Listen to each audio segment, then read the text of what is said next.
আজকে ছেলের বায়না ছিল একেবারে দোকানের মতন চাউমিন করে খাওয়াতে হবে। আর ওর একটু পেটের সমস্যা থাকার কারণে কোনো রকম ফাস্টফুড কিন্তু আমি বাইরে থেকে কিনে ওকে খাওয়াই না।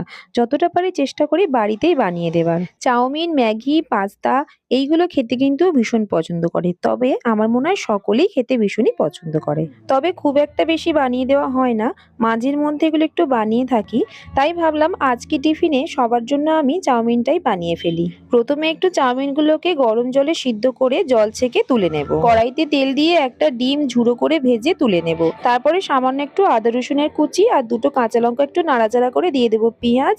পেঁয়াজ ভেজে নিয়ে একে একে কেটে রাখা সবজিগুলো দিয়ে দেবো। সবজিগুলোকে নাড়াচাড়া করে ১ চামচ ভিনিগার আর ১ চামচ সয়া সস দিয়ে আবারও নাড়াচাড়া করে সেদ্ধ করে জল ঝরিয়ে রাখা চাউমিন দিয়ে উপর থেকে গোলমরিচের গুঁড়ো দিয়ে নাড়াচাড়া করে ভালো করে মিশিয়ে নাবানোর সময় ভেজে রাখা ডিম আর ধনেপাতার কুচি দিলেই তৈরি হয়ে যাবে দারুণ স্বাদের এই দোকানের মতন চাউমিন।